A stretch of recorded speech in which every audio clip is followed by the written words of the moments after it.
In Hinduism, Shivling is a symbol that represents Lord Shiva as the most powerful deity. Temples are built in his honor, including a Shivling, which represents all the energies in the world and beyond. There is no origin or form that can be associated with Shiva. Humans need a symbol to worship. So, the Ling was created. Ling means symbol. For example, if someone used a stethoscope, it could identify that person is a doctor. A Ling is just a symbol to identify something. This symbol we call Shivling has a scientific explanation. Shiv Ling consists of 3 parts. The bottom, that has 4 sides, remains underground. The middle part, that has 8 sides, remains on a pedestal. The top, which is actually worshipped, is round. The height of the round part is 1/3 of its circumference.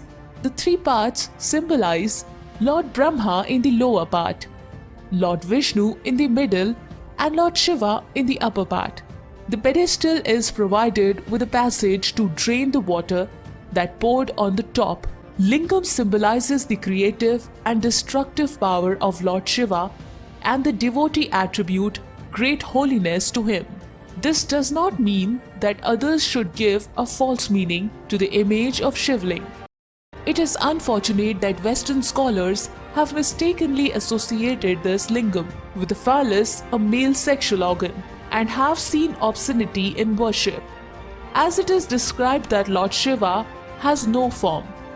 It is ridiculous to claim that lingam represents a phallus.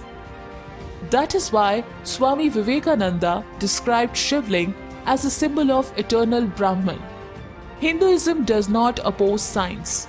It doesn't even oppose other religions. Science is a continuous effort to discover and increase human knowledge of the physical or material world through experiments and observations. But Hinduism has the strength to provide answers to certain problems that science has not been able to solve. Shivling represents the entire cosmos, and the cosmos in turn is represented as a cosmic egg. Again, an egg is an ellipsoid that represents neither a beginning nor an end.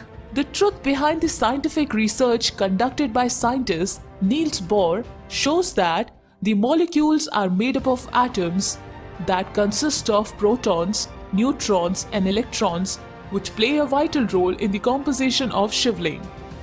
In those days, instead of using those English words such as protons, neutrons, electrons, and energy, ancient sages used words such as Lingam, Vishnu, Brahma, Shakti, etc.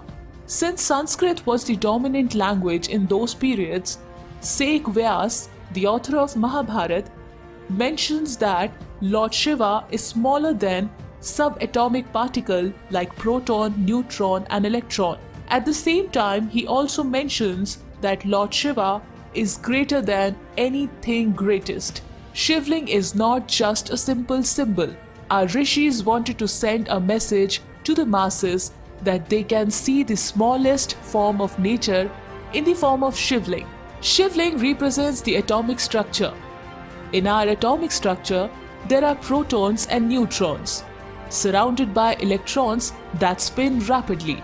An examination of the image of Shivling in the context of Bohr's model would demonstrate the surprising truth that Brahma created the world.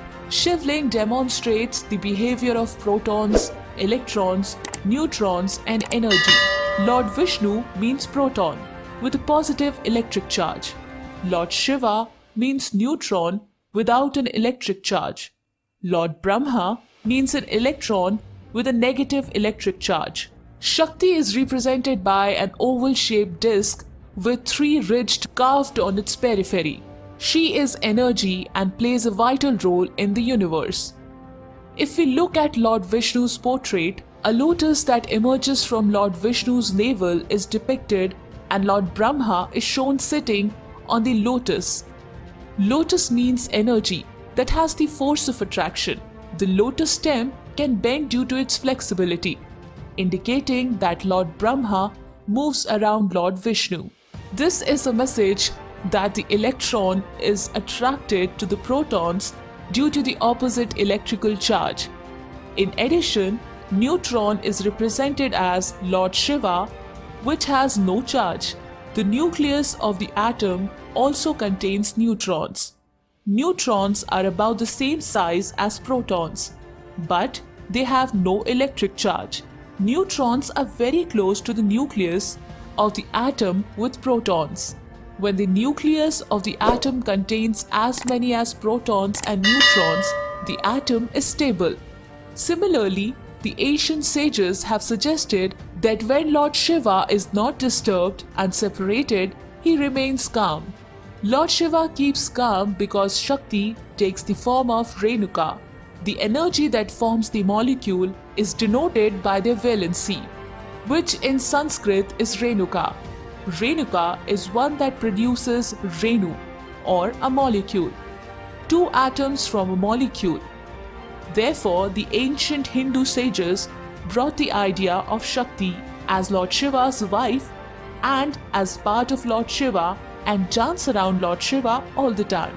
However, when neutrons is disturbed and separated, disasters occur, which means that Shakti ends up being a terror known as Rudrani or Kali, who performs a destructive dance indicating a natural disaster. Our ancestors did a great job. But as time went by, the true meaning was lost, leaving behind the traditions and literature which we can study. We must study all the ancient literature which we can study. We have to study all the literature and ancient traditions to revitalize knowledge. Thank you so much guys for watching our video. Do like, comment and share if you haven't already.